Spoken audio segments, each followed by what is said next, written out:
ये सैलाब की तबाहकारियाँ और ये क्लाउड बस्ट जो कह रहे हैं, अर्बन फ्लडिंग हो रही है और पता नहीं क्या कुछ इसको नाम दे लें, ये क्लाइमेटिक तबाही जो है ये तो सच पिछले चंद सालों से, पिछले मैं बल्कि 10 साल भी कहूँ तो थोड़े होंगे, इसके मुतल्लिक़ दुनिया लिखना, पढ़ना, बात करना और उसके फैक्ट्स फिगर देना, बल्कि as a subject, environment as a subject यूनिवर्सिटियों में और इवन कॉलेज लेवल के ऊपर, ए लेवल के ऊपर भी पढ़ाना शुरू किया गया। सर ये सारी के सारी तबाही उन सुपर पावर्स की और बड़े इंडस्ट्रियल कंट्रीज़ की है कि जिनकी इंडस्ट्रियाँ, हैवी इंडस्ट्रियाँ दिन रात चलती रहीं और इतना उन्होंने फ़ज़ा को आलूदा कर दिया, इतना उसको चार्ज कर दिया, इतना उसको डेंजरस कर दिया कि उसमें इंसान की लाइफ की और ऑक्सीजन की गुंजाइश नहीं रही। ये कोई छुपी छुपाई बात तो ना थी। मुझे क्या दुख है, मैं जब इतने लोगों के जनाजे और गांव के गांव ख़त्म होते देखता हूँ, फैमिलीज़ ख़त्म होते देखता हूँ, उनके टोटल एसेट गर्क होते देखता हूँ, मेरे से ये तबाही नहीं देखी जाती। वजह मुझे नहीं समझ आती कि जो लोग हमारे डिसीजन मेकर हैं, जो कि इस हुकूमतों के मामलात में पिछले 30-40 साल से ऑल इन ऑल हैं, बेसिकली मेन 3 या 4 पार्टीज़ नज़र आती हैं, 5 कर लें, जितनी भी पॉलिटिकल पार्टीज़ हैं, हर पॉलिटिकल पार्टी का ये फ़र्ज़ है और उन पे कर्ज़ है इस कौम का कि वो अपने अवाम के लिए वो प्लानिंग करें, उनकी हिफाजत हो, उनकी ज़िंदगी की, उनकी एसेट की, उनकी औलाद की, उनके माल की और उनकी हर चीज़ की। बिल्कुल। ये क्या है, मैं पूछना चाहूँगा, कौन इतना नालायक है कि जिसको हर साल सैलाब की तबाही आती है मगर उसकी इतनी अकल काम नहीं करती कि ये जो सैलाब का पानी है, ये जो अर्बन फ्लडिंग है या रूरल फ्लडिंग है, ये जो पानी आ रहा है, इसको कई ज़ख़ीरा भी करना है और जल्दी करना है।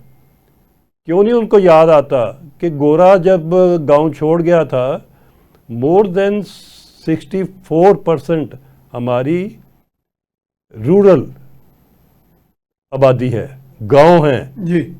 शहर इतने नहीं है, शहर आपके सिर्फ 40% से कम है।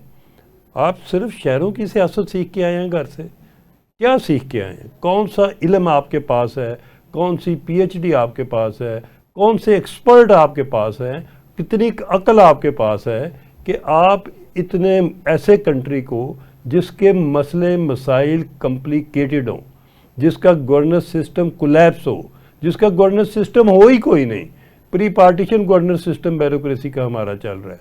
1857 के एक्ट की हम बात करते हैं, हम क्या क्या हमने चीज़ें पुरानी चलाई हुई हैं, कैसे चला रहे हैं।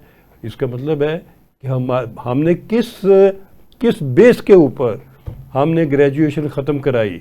लोग तो अपनी असम्बली और पार्लियामेंट में PhD आधे भरे होते हैं और आपने अनपढ़ एलिजिबल कर दिए हैं।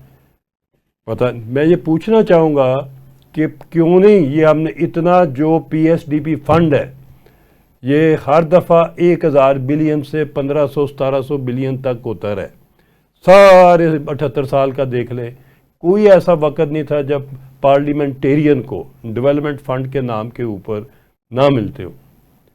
तो मैं ये जानना चाहूँगा कि आया कौन सा अदारा है जिसने पिछले 78 साल के डेवलपमेंट फंड का को मॉनिटर किया है, ऑडिट किया है, उसके प्रोजेक्ट्स को देखा है कि कितने प्रॉफिटेबल प्रोजेक्ट बने हैं, इतने ट्रिलियन रुपए खर्च हो गए हैं, तो उससे इनकम क्या है, वो क्या डेवलपमेंट हुई है।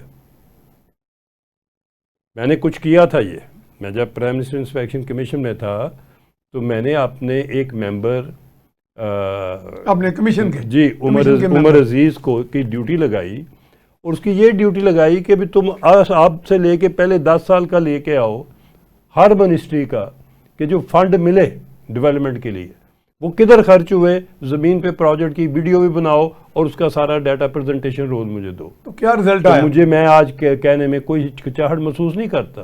खौफनाक जमीन फट जाने वाले हकाइक मेरे सामने आए। ऑन ग्राउंड प्रोजेक्ट कुछ थे ही नहीं, दीवार और कुछ ऐसे थे कि जिनके अंदर इतना गपला और इतना फ्रॉड और इतनी बेईमानी।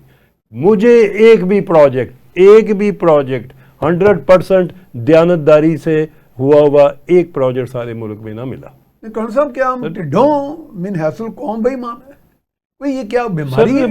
हम मिन हैसल कंट्री अपने सिस्टम इंप्रूव नहीं किए सर। हमने अपनी प्रिवेंटिव अकाउंटेबिलिटी का कोई दायरा, कोई सिस्टम नहीं रखा। जो गवर्न करते रहे हैं वो जिम्मेदार हैं कि क्यों डाका पड़ने से, ठेकेदार घर पैसे ले जाने से, कमीशनें पे करने से, बाहर की प्रोक्योरमेंट में किकबैक लेने से, ये सारे रास्ते दुनिया को पता है, वो रास्ते सबको पता है। उनके अंदर आपको ट्रांजैक्शनें होती नज़र आती हैं। जो ट्रांजैक्शन और उनका जो मुहासबा होना चाहिए वो आपकी कन्विक्शन 10% से ऊपर जाती नहीं, नीचे 8% रह गई है। 8% कन्विक्शन है। तो इसका मतलब है कि जानबूझ के सिस्टम को करप्ट किया गया। कल साहब एक चीज़ की तरह थोड़ी रहनुमाई कर दें, मैं बात यही जारी रखें। मतलब मैं बहुत से लॉयर्स आए, उस दिन डॉक्टर खालिद रांझा भी एक दफ़ा मेरे साथ थे, तो मैंने कहा जी हमें सुनने में आया कि 10% कन्विक्शन है। वो कहते हैं नहीं जी 8% है। अच्छा, अब बात सोचने वाली कि 100% केसेस जो अदालतों में जाते हैं उनमें 8% है, इसका मतलब 100% केसेस तो बनते हैं ना, तभी 8% उसका निकालेंगे ना। सर मैं अर्ज करता हूँ, ये 8% है उन केसेस का जो अंदर भेजे जाते हैं सर अदालतों में, जो FIR दर्ज होती हैं। ठीक है, चलान, हाँ चलान बनने, कुछ तो चलान बनने से पहले, और ज्यादातर तो बनते ही नहीं, वो तो पुलिस के तफ्तीशी ही जी वो माल पानी पकड़ के फारग कर देते हैं। होता कि पुलिस भी, नैब भी, हर महकमा। पहली स्टेज तो वो है कि जिसमें स्टेज वाइज इन्होंने रखा है। पहले नैब में भी पहले इन्वेस्टिगेशन होगी, पहले इंक्वायरी होगी, फिर इन्वेस्टिगेशन होगी, फिर वो सिस्टम ही इस किस्म का रखा हुआ है कि जिसमें सीढ़ियाँ चढ़ते चढ़ते हर एक। कल साहब आप तो अकाउंटेबिलिटी का सरबराह रहे हैं ना, इंस्पेक्शन कमीशन का चेयरमैन तो अकाउंटेबिलिटी का सरबराह होता है ना मुल्क की। सर वो हमें कहते हैं अकाउंटेबिलिटी वाले जितने भी लोग हैं, एंटी करप्शन वाले, कि जी हम इस तरह एकदम सस्पिशन पे नहीं बंदा पकड़ते। हम बंदे पे इल्ज़ाम लगता है जब, तो हम उसकी पूरी तहकीक करके उस वक्त गिरफ्तार करते हैं जब उसमें गुंजाइश ही ना रहे कि इसने कोई जुर्म किया या नहीं किया। सर मैं तो फिर भी कन्विक्शन नहीं होती। मैं अगर वो ये बात उनकी ठीक है कि वो इंक्वायरी करते हैं, इंटेलिजेंस रिपोर्ट लेते हैं, सारा इंटेलिजेंस रिपोर्ट के बाद वेरिफिकेशन करते हैं, फील्ड में जाके पता करते हैं, डॉक्यूमेंट, ये सिर्फ FIA और सारे करते होंगे सर, ये पुलिस नहीं करती, पुलिस तो पकड़ लेती है। सर सबको करना चाहिए। मैं ये कहता हूँ कि जब आप सारा कुछ करते हैं, आया आप उस बंदे के घर भी जाते हैं, उसको मिलते भी हैं, अच्छा उससे आप डील भी करते हैं कि क्यों करते हैं, क्या पाबंदी है, कौन आपको चेक करता है, क्या आपका तफ्तीशी जो है वो घर जाके सौदा ना कर ले। कितने % केस जो हैं वो बनते ही नहीं है, कितनी ब्लैक मनी है, 40% से ऊपर मेरा ख्याल है ज्यादातर बनते ही नहीं है। ये सही कहा आपने। और जो बनते हैं कागजों पे आते हैं, ये उसका सर लेस देन 10% है। उसका लेस।